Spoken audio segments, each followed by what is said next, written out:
ಮೈಸೂರು ಅಂಬಾವಿಲಾಸ್ ಅರಮನೆಗೆ ಸ್ವಾಗತ. ನಮ್ಮ ಚಾನೆಲ್ ಸಿದ್ದಾರೂಢ ಹುಬ್ಳಿ ಚಾನೆಲ್ ಅನ್ನು ಸಬ್ಸ್ಕ್ರೈಬ್ ಮಾಡಿ, ಶೇರ್ ಮಾಡಿ, ಲೈಕ್ ಮಾಡಿ. Welcome to Ambavilas palace. Mysuru ಅರಮನೆಯು ಸಮಯ ಪ್ರತಿದಿನ ಬೆಳಿಗ್ಗೆ 10ರಿಂದ ಸಂಜೆ 5:30ರವರೆಗೆ. ಸಂಪೂರ್ಣ ಅರಮನೆಯನ್ನು ಭೇಟಿ ಮಾಡಲು ಕನಿಷ್ಠ 2 ಗಂಟೆಗಳ ಕಾಲಾವಕಾಶ ನೀಡಿ. ಸಾಧ್ಯವಾದರೆ ಸಂಜೆ ಬೆಳಕು ಮತ್ತು ಧ್ವನಿ ಪ್ರದರ್ಶನಕ್ಕಾಗಿ ಉಳಿಯಿರಿ.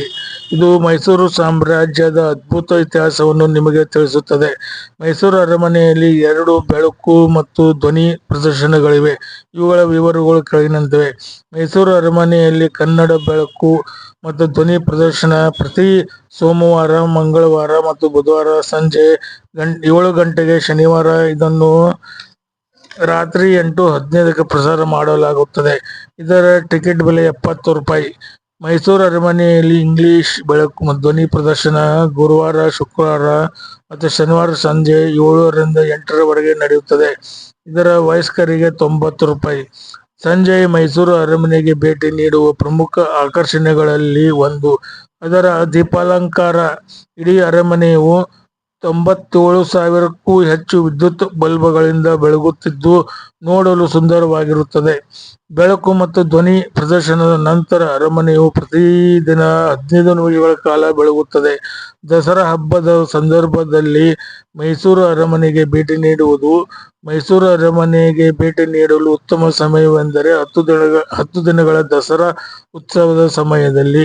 ಇದು ಸಾಮಾನ್ಯವಾಗಿ ಅಕ್ಟೋಬರ್ ತಿಂಗಳಿನಲ್ಲಿ ಬರುತ್ತದೆ. ಇಡೀ ಅರಮನೆಯನ್ನು ಅಲಂಕರಿಸಲಾಗುತ್ತದೆ ಮತ್ತು ಅರಮನೆಯು ಪ್ರತಿ ಸಂಜೆ 7ರಿಂದ 10ರವರೆಗೆ ದೀಪಗಳಿಂದ ಬೆಳಗಿಸಲಾಗುತ್ತದೆ. ನೀವು ಅದೃಷ್ಟವಂತರಾಗಿ ಟಿಪ್ಪು ಸುಲ್ತಾನ್ ಕತ್ತಿಯನ್ನು ಅದರ ಮೇಲೆ ಇರಿಸಲಾಗಿರುವ ಪ್ರಸಿದ್ಧ ಚಿನ್ನದ ಸಿಂಹಾಸನವನ್ನು ಸಹ ನೀವು ನೋಡಬಹುದು. ಮೈಸೂರು ಅರಮನೆಯಿಂದ ಪ್ರಾರಂಭವಾಗಿ ಮೈಸೂರು ನಗರದಾದ್ಯಂತ ನಡೆಯುವ ಆನೆ ಅರಮನೆ, ಜಂಬೂ ಸವಾರಿಯನ್ನು ನೀವು ವೀಕ್ಷಿಸಬಹುದು. ಮೊದಲು ರಾಜರು ಈ ಮೆರವಣಿಗೆಯಲ್ಲಿ ಭಾಗವಹಿಸುತ್ತಿದ್ದರು, ಆದರೆ ಇಂದು ಚಾಮುಂಡೇಶ್ವರಿ ದೇವಿಯನ್ನು ಅದೇ ಚಿನ್ನದ ಹೌಡದಲ್ಲಿ ಆನೆಯ ಮೇಲೆ ಕರೆದೊಯ್ಯಲಾಗುತ್ತದೆ. ಮೆರವಣಿಗೆಯು ಕೆಲವು ಸಾಂಪ್ರದಾಯಿಕ ಜಾನಪದ ನೃತ್ಯಗಳು, ಸಂಗೀತವನ್ನು ನೋಡಲು ಉತ್ತಮ ಸ್ಥಳವಾಗಿದೆ. ಅರಮನೆಯ ಎದುರಿನ ಮೈದಾನವು ಈ ಸಾಂಸ್ಕೃತಿಕ ಉತ್ಸವಕ್ಕೆ ಸ್ಥಳವಾಗಿದೆ. ಮೈಸೂರು ಅರಮನೆಯ ಪ್ರವಾಸಕ್ಕೆ ನೀವು ಬರಿಗಾಲಿನಲ್ಲಿ ನಡೆಯಬೇಕು. ಅರಮನೆಯ ಪ್ರವೇಶ ದ್ವಾರದ ಮುಂಭಾಗದಲ್ಲಿರುವ ಕೌಂಟರ್ನಲ್ಲಿ ನಿಮ್ಮ ಪಾದರಕ್ಷೆಗಳನ್ನು ಇಡಬೇಕು. ವಸತಿ ಅರಮನೆಗೆ ಭೇಟಿ ನೀಡುವಾಗ ನಿಮ್ಮ ಕ್ಯಾಮೆರಾ ಮತ್ತು ಬ್ಯಾಗ್ ಅನ್ನು ಪ್ರವೇಶದ್ವಾರದ ಮುಂಭಾಗದಲ್ಲಿ ಲಾಕರ್ನಲ್ಲಿ ಇಡಬೇಕಾಗುತ್ತದೆ. ಮೈಸೂರು ಅರಮನೆಗೆ ಭೇಟಿ ನೀಡುವ ಮೊದಲು ಹಲವಾರು ಆಡಿಯೋಗಳನ್ನು ಪ್ರವಾಸಿಗಳಿವೆ. ಇದಕ್ಕಾಗಿ ಪಿನ್ಕಾನಿ ಅಪ್ಲಿಕೇಶನ್ ಬಳಸಲು ಶಿಫಾರಸು. ಅರಮನೆಯ ಆವರಣದಲ್ಲಿ ತ್ವರಿತ ಊಟಕ್ಕಾಗಿ ಒಂದು ಸಣ್ಣ ಕೆಫೆ ಇದೆ. ಅಲ್ಲಿ ವಿಶ್ರಾಂತಿ ಕೊಠಡಿಗಳು ಸುಲಭವಾಗಿ ಲಭ್ಯವಿದೆ.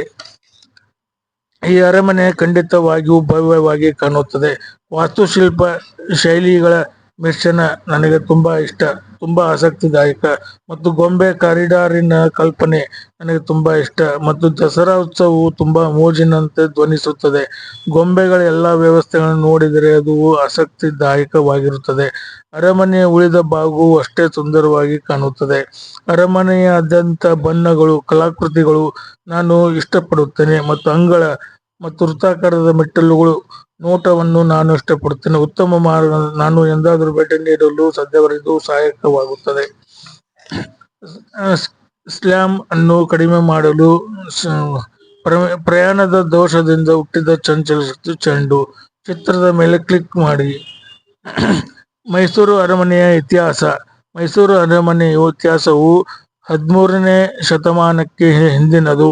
ಅದರ ಪ್ರಸ್ತುತ ಆಳ್ವಿಕೆ ನಡೆಸುತ್ತಿದ್ದ ರಾಜವಂಶ ಒಡೆಯರುಗಳು ಅಥವಾ ಬ್ರಿಟಿಷರು ಒಡೆಯರುಗಳನ್ನು ಕರೆಯುತ್ತಿದ್ದರು. ರಾಜ ಯದುರಾಯ 14ನೇ ಶತಮಾನಕ್ಕೂ ಮುಂಚೆಯೇ ಹಳೆಯ ಕೋಟೆ ಪ್ರದೇಶದಲ್ಲಿ ಪುರಿಗಿರಿ ಮರದ ಅರಮನೆಯನ್ನು ನಿರ್ಮಿಸಿದ್ದನೆಂದು ಹೇಳಲಾಗುತ್ತದೆ. ಸಿಡಿಲು ಬಡಿದ ನಂತರ ಈ ರಚನೆಯನ್ನು ಆಗಿನ ಮಹಾರಾಜ ಕಂಠೀರವ ನರಸರಾಜ ಒಡೆಯರ್ ಮತ್ತೊಂದು ಮರದ ವಿಸ್ತಾರದ ಕೋಟೆಯಿಂದ ಬದಲಾಯಿಸಿದರು. ಈ ಅರಮನೆಯನ್ನು ಮೈಸೂರಿನ ಪ್ರಸಿದ್ಧ ಸುಲ್ತಾನ ವಶಪಡಿಸಿಕೊಂಡರು. ಟಿಪ್ಪು ಸುಲ್ತಾನ ನಂತರ ಅದು ಮಹಾರಾಜ ಕೃಷ್ಣರಾಜ ಒಡೆಯರ್ ಸೆಕೆಂಡ್ ಗೆ ಹಿಂದಿರುಗಿಸಿತು. ಮೈಸೂರು ಅರಮನೆಯು 1897ರಲ್ಲಿ ರಾಜಕುಮಾರಿ ಜಯಲಕ್ಷ್ಮಿ ಅವರ ವಿವಾಹದ ಸಮಯದಲ್ಲಿ ಅಡುಗೆ ಮನೆಗೆ ಬೆಂಕಿಯ ರೂಪದಲ್ಲಿ ಮತ್ತೊಂದು ವಿಪತ್ತನ್ನು ಎದುರಿಸಿತು. ಬಹುತೇಕ ಇಡೀ ರಚನೆಯು ನಾಶವಾಯಿತು. ಮಹಾರಾಜ ಕೃಷ್ಣರಾಜ ಒಡೆಯರ ಫೋರ್ತ್ ಮತ್ತು ಅವರ ಪತ್ನಿ ಮಹಾರಾಣಿ ಕೆಂಪನ್ನಜ್ಜಿ ಮನಿ ದೇವಿ ಹತ್ತಿರದ ಜಗನ್ಮೋಹನ ಅರಮನೆಗೆ ಸ್ಥಳಾಂತರಗೊಂಡು ಬ್ರಿಟಿಷ್ ವಾಸ್ತುಶಿಲ್ಪಿ ಹೆನ್ರಿ ಇರ್ವಿನ್ ಮೂಲಕ ಹೊಸ ವಾಸಸ್ಥಾನವನ್ನು ಯೋಜಿಸಿದರು. ಅಂಬಾವಿಲಾಸ್ ಅರಮನೆ ಎಂದು ಕರೆಯಲ್ಪಡುವ ಇಂದಿನ ಮೈಸೂರು ಅರಮನೆಯನ್ನು 1912ರಲ್ಲಿ 42 ಲಕ್ಷ ರೂಪಾಯಿಗಳಿಗೆ ಪುನರ್ ನಿರ್ಮಿಸಲಾಯಿತು. ಇಂದು ಈ ಮೈಸೂರಿನ ಭವ್ಯವಾದ ಅರಮನೆಯನ್ನು ಇನ್ನೂ ಒಡೆಯರ ಕುಟುಂಬದ ಒಡೆತನದಲ್ಲಿದೆ. ಅವರು ಅದರ ಒಂದು ಸಣ್ಣ ಭಾಗದಲ್ಲಿ ವಾಸಿಸುತ್ತಿದ್ದಾರೆ. ಆದರೆ ಅರಮನೆಯ ಉಳಿದ ಭಾಗವನ್ನು ಕರ್ನಾಟಕ ಸರ್ಕಾರವು ನಿರ್ವಹಿಸುವ ಪರಂಪರೆಯ ತಾಣವಾಗಿ ಪರಿವರ್ತಿಸಲಾಗಿದೆ. ಮೈಸೂರು ಅರಮನೆಯ ವಾಸ್ತುಶಿಲ್ಪ ಮೈಸೂರು ಮಹಾರಾಜ ಅರಮನೆಯ ಇಂಡೋ ಸಾರ್ಸೆನಿಕ್ ವಾಸ್ತುಶಿಲ್ಪ. ಅಂಬಾವಿಲಾಸ್ ಅರಮನೆಯು ಯುರೋಪಿಯನ್, ರಜಪೂತ, ಮೊಘಲ ಮತ್ತು ಹಿಂದೂ ಶೈಲಿಯ ವಾಸ್ತುಶಿಲ್ಪದ ಮೋಡಿ ಮಾಡುವ ಸಮ್ಮಿಲನದಿಂದ ನಿಮ್ಮನ್ನು ಆಕರ್ಷಿಸುತ್ತದೆ. ಈ ಅರಮನೆಯ ಮುಂದೆ ನಿಂತಾಗ 4 ವಾಸ್ತುಶಿಲ್ಪ ಶೈಲಿಗಳ ನೋಟವನ್ನು ನೋಡಲು ನನಗೆ ಸಾಕಾಗುತ್ತದೆ. ಮೊಘಲ್ ಅರಮನೆಗಳನ್ನು ನೆನಪಿಸುವ ಗುಮ್ಮಟಗಳು, ರಾಜಸ್ಥಾನಿ ಅರಮನೆಗಳ ಕಮಾನುಗಳು ಮತ್ತು ಮಂಟಪಗಳು, ವಿವಿಧ ಬ್ರಿಟಿಷ್ ಅರಮನೆಗಳ ಕಂಬಗಳ ಕಿಟಕಿಗಳು ಮತ್ತು ನೆಲಹಾಸುಗಳು, ಮತ್ತು ಅಂತಿಮವಾಗಿ ಹಿಂದೂ ದೇವತೆಗಳು. ಈ ಸಂಯೋಜನೆಗೆ ಸರಿಯಾದ ನುಡಿಗಟ್ಟು ಇಂಡೋ ಗೋಥಿಕ್ ಅಥವಾ ಇಂಡೋ ಸಾರ್ಸೆನಿಕ್ ವಾಸ್ತುಶಿಲ್ಪವಾಗಿರುತ್ತದೆ. 245 ಅಡಿ × 156 ಅಡಿ ಅಳತೆ ಈ ಬೃಹತ್ ಅರಮನೆ ಕಟ್ಟಡವು ಅಂದಗೊಳಿಸಲಾದ ಉದ್ಯಾನಗಳ ನಡುವೆ ಮತ್ತು ಪೂಜ್ಯ ಚಾಮುಂಡಿ ಬೆಟ್ಟಗಳತ್ತ ಮುಖ ಮಾಡಿದೆ. ಆಡಳಿತಗಾರರು ಚಾಮುಂಡೇಶ್ವರಿ ದೇವಿಯ ಭಕ್ತರಾಗಿದ್ದರು. ಮೈಸೂರಿನ ಅಂಬಾವಿಲಾಸ್ ಅರಮನೆಯ ಮಧ್ಯದಲ್ಲಿ ಗಜಲಕ್ಷ್ಮಿ ಮತ್ತು ಚಿನ್ನದ ಗುಮ್ಮಟ. ಮೈಸೂರಿನ ಅಂಬಾವಿಲಾಸ್ ಅರಮನೆಯ ಮಧ್ಯದಲ್ಲಿ ಅರಮನೆಯ ಆವರಣವು 12ಕ್ಕೂ ಹೆಚ್ಚು ದೇವಾಲಯಗಳು, 3 ದ್ವಾರಗಳು ಮತ್ತು ಚಿನ್ನದ ಲೇಪಿತ ಗುಮ್ಮಟವನ್ನು ಹೊಂದಿರುವ 5 ಅಂತಸ್ತಿನ ಕಾವಲು ಗೋಪುರಕ್ಕೆ ನೆಲೆಯಾಗಿದೆ. ಅರಮನೆಯು 3 ಅಂತಸ್ತಿನ ಎತ್ತರವಾಗಿದ್ದು, ಬೂದು ಗ್ರಾನೈಟ್ ಮತ್ತು ಗುಲಾಬಿ ಅಮೃತಶಿಲೆಯ ಕಲ್ಲಿನ ಸಂಯೋಜನೆಯಿಂದ ಮಾಡಲ್ಪಟ್ಟಿದೆ. ಪ್ರಭಾವಶಾಲಿ ಕಮಾನಿನ ಮುಂಭಾಗವು ಸಂಪತ್ತು ಮತ್ತು ಸಮೃದ್ಧಿಯನ್ನು ಸಂಕೇತಿಸಲು ಮಧ್ಯದಲ್ಲಿ ದೇವತೆಯ ಗಜಲಕ್ಷ್ಮಿಯ ಬೃಹತ್ ಶಿಲ್ಪವನ್ನು ಹೊಂದಿದೆ. ಅಂಬಾವಿಲಾಸ್ ಅರಮನೆಯ ದ್ವಾರಗಳು ಆನೆಗಳೊಂದಿಗೆ ಅಲಂಕೃತವಾಗಿದೆ. ಮೈಸೂರು ಅರಮನೆಯು ಪೂರ್ವ ಮತ್ತು ಪಶ್ಚಿಮ ಮತ್ತು ದಕ್ಷಿಣಕ್ಕೆ ಮುಖ ಮಾಡಿರುವ ಮೈಸೂರು ಪ್ರಮುಖ ದ್ವಾರಗಳನ್ನು ಹೊಂದಿದೆ. ಇವುಗಳಲ್ಲಿ ಪಶ್ಚಿಮದಲ್ಲಿರುವ ದ್ವಾರವನ್ನು ಸಾಮಾನ್ಯವಾಗಿ ದಸರಾ ಸಮಯದಲ್ಲಿ ಮಾತ್ರ ತೆರೆಯಲಾಗುತ್ತದೆ. ಈ ಸಾಂಪ್ರದಾಯಿಕ ವ್ಯವಸ್ಥೆಗೆ ಕೆಲವು ಸೇರ್ಪಡೆಗಳಲ್ಲಿ ಚಿನ್ನದ ಹೌಡ ಸೇರಿದೆ. ಇದರ ವಿಶೇಷತೆವೆಂದರೆ ಮರದ ತುಂಡನ್ನು 84 kg ಚಿನ್ನದಿಂದ ಹೊಂದಿಸಲಾಗಿದೆ. ಇಂದಿಗೂ ಮೈಸೂರು ದಸರಾ ಅರಮನೆಯ ಸಮಯದಲ್ಲಿ ಇದನ್ನು ಸೀಸದ ಆನೆಯ ಮೇಲೆ ಕೂರಿಸಲಾಗುತ್ತದೆ ಮತ್ತು ದೇವಿ ಚಾಮುಂಡೇಶ್ವರಿ ಅದರ ಮೇಲೆ ಮೈಸೂರು ನಗರದ ಮೂಲಕ ಸವಾರಿ ಮಾಡುತ್ತಾರೆ. ದಸರಾ ಸಮಯದಲ್ಲಿ ಹಾರಿಸಲಾಗುವ ಮೈಸೂರು ಅರಮನೆಯ ಫಿರಂಗಿಗಳು ಗೊಂಬೆಗಳ ಮಂಟಪದ ಎದುರು ಬದಿಯಲ್ಲಿರುವ ಫಿರಂಗಿಗಳನ್ನು ಅವುಗಳ ಹೊರಗೆ ತೆಗೆದುಕೊಂಡು ದಸರಾ ಸಮಯದಲ್ಲಿ ಗುಂಡು ಹಾರಿಸಲಾಗುತ್ತದೆ. ಮೈಸೂರು ಅರಮನೆಯಲ್ಲಿ ಕುಸ್ತಿಗಳ ಅಂಗಳ. ಮೈಸೂರು ಅರಮನೆ ಕುಸ್ತಿಗಳ ಅಂಗಳದ ನೋಟ. ಮೈಸೂರು ಅರಮನೆಯ ಕೆಲವು ಅಂಗಳಗಳಲ್ಲಿ ಮೊದಲನೆಯದು ಅದರ ಕಲಾತ್ಮಕ ಸುರುಳಿಯಾಕಾರದ ಮೆಟ್ಟಲುಗಳಿಂದ ನನ್ನನ್ನು ಆಕರ್ಷಿಸಿತು. ಹತ್ತಿರದಿಂದ ನುಗ್ಗಿದಾಗ ಅಂಗಳದ ಪ್ರವೇಶ ದ್ವಾರದಲ್ಲಿ 2 ಕಂಚಿನ ಹುಲಿಗಳನ್ನು ಪ್ರದರ್ಶಿಸಲಾಗಿದೆ. ಆಗ ಇದು ಸಾಮಾನ್ಯ ಸ್ಥಳವಲ್ಲ ಎಂದು ನಿಮಗೆ ಅರಿವಾಗುತ್ತದೆ. ನೀವು ನೋಡಿದ್ದು ವಾಸ್ತವಿಕವಾಗಿ ಕುಸ್ತಿ ಅಂಗಳ. ಕುಸ್ತಿಯ ಪೋಷಕರು, ಒಡೆಯರ, ಮಹಾರಾಜರು ವಿಶೇಷವಾಗಿ ದಸರಾ ಹಬ್ಬದ ಸಮಯದಲ್ಲಿ ಈ ಕ್ರೀಡೆಯನ್ನು ಆನಂದಿಸುತ್ತಿದ್ದ ಸ್ಥಳ ಇದು. ಆದಾಗ್ಯೂ ಈ ಕ್ರೀಡೆಯು ಸಾಮಾನ್ಯ ಕ್ರೀಡೆಯಾಗಿರಲಿಲ್ಲ. ಇದರಲ್ಲಿ ಜಟ್ಟಿಗಳು ಎಂಬ ವಿಶೇಷ ಕುಸ್ತಿಪಟುಗಳು ಭಾಗವಹಿಸುತ್ತಿದ್ದರು. ಈ ಕುಸ್ತಿಪಟುಗಳು ವಜ್ರಮುಷ್ಟಿ ಎಂಬ ಅಪರೂಪದ ಕ್ರೀಡೆಯನ್ನು ಅಭ್ಯಾಸ ಮಾಡುತ್ತಿದ್ದರು. ಈ ಕ್ರೀಡೆಯು ದಂತ ಅಥವಾ ಬೆಳ್ಳಿಯಿಂದ ಮಾಡಿದ ಗೆನ್ನು ಆಯುಧಗಳನ್ನು ಧರಿಸಿದ್ದನ್ನು ಒಳಗೊಂಡಿತ್ತು. ಇದರಿಂದಾಗಿ ಕುಸ್ತಿ ಪ್ರದರ್ಶನವು ಸಾಕಷ್ಟು ಹಿಂಸಾತ್ಮಕವಾಗಿ ಹೊರಹೊಮ್ಮಿತು. ಮೈಸೂರು ಅರಮನೆಯ ಕುಸ್ತಿ ಅಂಗಳವನ್ನು ಕಾಯ್ತಿರುವ ಹುಲಿಗಳು ವಜ್ರಮುಷ್ಟಿಯನ್ನು ಇನ್ನೂ ಜಟ್ಟಿಗಳು ಅಭ್ಯಾಸ ಮಾಡುತ್ತಾರೆ. ಆದರೆ ಜನಪ್ರಿಯತೆಯ ದೃಷ್ಟಿಯಿಂದ ನಿಧಾನವಾಗಿ ಕಡಿಮೆಯಾಗುತ್ತದೆ. ಈ ಕ್ರೀಡೆಯ ಆಧುನಿಕ ಆವೃತ್ತಿಯು ಈ ಮುಷ್ಟಿ ಆಯುಧಗಳನ್ನು ತೆಗೆದುಹಾಕಿದೆ. ನೀವು ಮೈಸೂರು ಅರಮನೆಯ ಕುಸ್ತಿ ಅಂಗಳದ ಸುತ್ತಲಿನ ಕಾರಿಡಾರ್ನಲ್ಲಿ ನಡೆಯುವಾಗ ನಿಮ್ಮ ಸುತ್ತಲಿನ ಶಬ್ದವನ್ನು ನಿರ್ಬಂಧಿಸಿ ಮತ್ತು ಈ ಅಂಗಳದ ಸುತ್ತಲೂ ಕುಳಿತಿರುವ ರಾಜಮನೆತನದ ಜನಸಮೂಹದ ಜಯಘೋಷಗಳನ್ನು ಕೇಳಲು ಪ್ರಯತ್ನಿಸಿ. ನೀವು ನಿಜವಾದ ಕುಸ್ತಿ ಪಂದ್ಯವನ್ನು ಊಹಿಸಲು ಸಾಧ್ಯವಾಗುತ್ತದೆ ಎಂದು ನಾನು ಈ ಕುಸ್ತಿ ಅಂಗಳದಲ್ಲಿ ಕಂಡುಬರುವ ಮೈಸೂರು ಅರಮನೆಯ ವಾಸ್ತುಶಿಲ್ಪದ ಸಮ್ಮಿಲನ. ಕುಸ್ತಿ ಅಂಗಳವು ಮೈಸೂರು ಅರಮನೆಯ ಇಂಡೋ ಸಾರ್ಸನಿಕ್ ವಾಸ್ತುಶಿಲ್ಪಕ್ಕೆ ನಿಜವಾಗಿದೆ. ಭಾರತೀಯ ಕೆರೂಬುಗಳು ಮತ್ತು ಪಕ್ಷಿಗಳೊಂದಿಗೆ ಆವರಣಗಳಿಂದ ಚೌಕಟ್ಟು ಮಾಡಲಾದ ಬಣ್ಣದ ಗಾಜಿನ ಕಿಟಕಿಗಳು ಮತ್ತು ನಂತರ ಕಮಾನಿನ ಕಿಟಕಿಗಳ ಕೆಳಗೆ ಈ ಗೋಥಿಕ್ ಬ್ಯಾಲಿಸ್ಟೇಡ್ಗಳಿವೆ. ಪರಿಣಾಮವು ಕೇವಲ ಮೋಡಿ ಮಾಡುವಂಥದ್ದೇ. ಕಲ್ಯಾಣ ಮಂಟಪ. ಮೈಸೂರು ಅರಮನೆಯ ಮದುವೆ ಮಂಟಪ. ಮೈಸೂರು ಅರಮನೆಯ ಕಲ್ಯಾಣ ಮಂಟಪದ ಮೋಡಿ ಮಾಡುವ ಚಾವಣಿ. ಮೈಸೂರು ಅರಮನೆ ಕಲ್ಯಾಣ ಸಮೃದ್ಧಿಯ ಮಹಾಪುರ ವ್ಯಕ್ತಿತ್ವ ಸಂಯೋಜನೆ. ಅಂಬಾವಿಲಾಸ ಅರಮನೆಯು ಮದುವೆ ಮಂಟಪ ಅಥವಾ ಕಲ್ಯಾಣ ಮಂಟಪವು ನಿಮ್ಮ ಕಣ್ಣುಗಳನ್ನು ಆಕರ್ಷಿಸುತ್ತದೆ.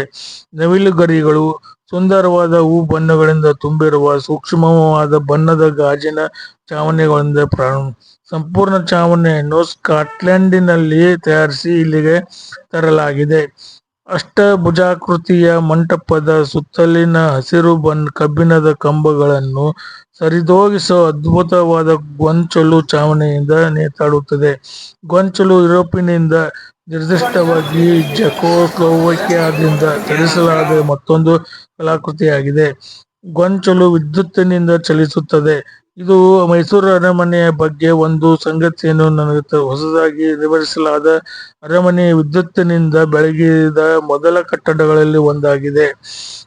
8 ಮೂಲೆಗಳಿರುವ ಸಭಾಂಗಣದ ನೆಲವು ಈ ವರ್ಣರಂಜಿತ ಮೊಸಾಯಿಕ್ಗಳಿಂದ ಮಾಡಲ್ಪಟ್ಟಿದೆ.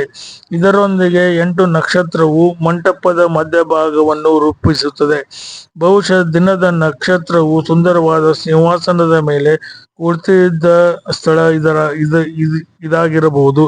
ಈ ನಕ್ಷತ್ರದ ಮಧ್ಯಭಾಗದಲ್ಲಿ ಅದೇ ಅಂಚುಗಳಿಂದ ಮಾಡಿದ ನವಿಲು ಇದೆ, ಮತ್ತೆ ಇಂಗ್ಲೆಂಡಿನಿಂದ ದೂರದಲ್ಲಿದೆ. ಈ ಸಭಾಂಗಣವನ್ನು ಮದುವೆಗಳು, ಪಟ್ಟಾಭಿಷೇಕಗಳು, ಹುಟ್ಟುಹಬ್ಬಗಳಂಥ ಪ್ರಮುಖ ಧಾರ್ಮಿಕ ಮತ್ತು ಸಾಮಾಜಿಕ ಕಾರ್ಯಕ್ರಮಗಳಿಗೆ ಬಳಸಲಾಗುತ್ತಿತ್ತು. ವಾಸ್ತವವಾಗಿ ಇದನ್ನು 2016ರಲ್ಲಿ ಪ್ರಸ್ತುತ ಮೈಸೂರು ಮಹಾರಾಜರ ವಿವಾಹಕ್ಕಾಗಿ ಬಳಸಲಾಗುತ್ತಿತ್ತು. ಕಲ್ಯಾಣ ಮಂಟಪದ ಸುತ್ತಲಿನ ಮೈಸೂರು ಅರಮನೆ ವರ್ಣಚಿತ್ರಗಳು. ನೀವು ಕಲ್ಯಾಣ ಮಂಟಪದ ಸುತ್ತಲೂ ನಡೆಯುವಾಗ ಪ್ರಸಿದ್ಧ ದಸರಾ ಮೆರವಣಿಗೆಯನ್ನು ಚಿತ್ರಿಸುವ ಹಲವಾರು ವರ್ಣಚಿತ್ರಗಳ ಫಲಕಗಳನ್ನು ನೀವು ನೋಡುತ್ತೀರಿ. ವರ್ಣಚಿತ್ರವು ಸಾಕಷ್ಟು ವಿವರವಾದ ಮತ್ತು ಮೆರವಣಿಗೆಗಳಲ್ಲಿ ಒಂದರ ಸಮಯದಲ್ಲಿ ನೈಜ ದೃಶ್ಯವನ್ನು ಆಧರಿಸಿದೆ.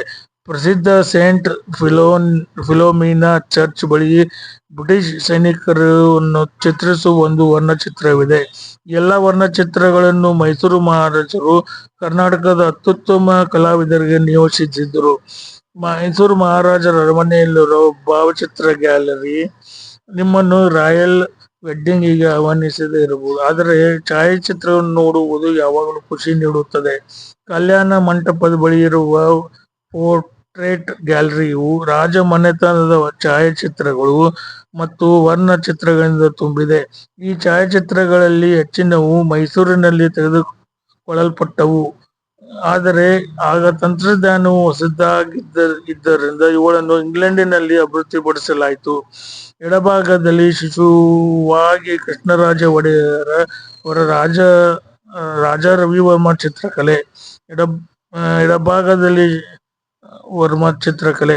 ಚಿಕ್ಕ ರಾಜಕುಮಾರರು, ಸುಂದರ ರಾಜಕುಮಾರಿಯರು, ಅದ್ಭುತ ರಾಣಿಯರು ಮತ್ತು ಮಹಾರಾಜರು ತಮ್ಮ ಅರಮನೆಯ ಎದುರು ಪೋಸ್ ನೀಡುತ್ತಾರೆ. ಪೋರ್ಟ್ರೇಟ್ ಗ್ಯಾಲರಿ ಗ್ಯಾಲ್ ಗ್ಯಾಲಿ ಒಡೆಯರ್ ರಾಜವಂಶದ ನಿಜವಾದ ಜೀವನವನ್ನು ಕಂಡುಹಿಡಿಯಲು ನಿಮಗೆ ಸಹಾಯ ಮಾಡುತ್ತದೆ. ಅನೇಕ ವರ್ಣಚಿತ್ರಗಳು ಮತ್ತು ಛಾಯಾಚಿತ್ರಗಳಲ್ಲಿ ಕೃಷ್ಣರಾಜ ಒಡೆಯರ್ ಅವರ 3D ಚಿತ್ರವನ್ನು ನೋಡಿ. ವ್ಯಾಟಿಕನ್ ವಸ್ತು ಸಂಗ್ರಹದಲ್ಲಿರುವ ಯೇಸುವಿನ ವರ್ಣಚಿತ್ರದಂತೆ ನೀವು ಇಲ್ಲಿಗೆ ಹೋದರೂ ಮಹಾರಾಜರ ಕಣ್ಣುಗಳು ನಿಮ್ಮನ್ನು ಹಿಂಬಾಲಿಸುತ್ತವೆ ಎಂದು ನೀವು ಕಾಣಬಹುದು. ಮತ್ತು ನೀವು ಈ ವರ್ಣಚಿತ್ರಗಳನ್ನು ಆನಂದಿಸುತ್ತಿರುವಾಗ ಈ ಗ್ಯಾಲರಿಯಲ್ಲಿರುವ ಅಪರೂಪದ ರಾಜಾ ರವಿವರ್ಮ ವರ್ಣಚಿತ್ರಗಳ ಮೇಲೆ ಕಣ್ಣಿಡಿ. ವಿಶೇಷವಾಗಿ ಕೃಷ್ಣರಾಜ ಒಡೆಯರ್ ಅವರು ಶಿಶುವಾಗಿದ್ದಾಗ. ಕ್ಯಾಸ್ಕೆಟ್ ರೂಮ್, ಮೈಸೂರು ಅರಮನೆ ರಾಯಲ್ ಕಲೆಕ್ಷನ್. ಮುಚ್ಚಿದ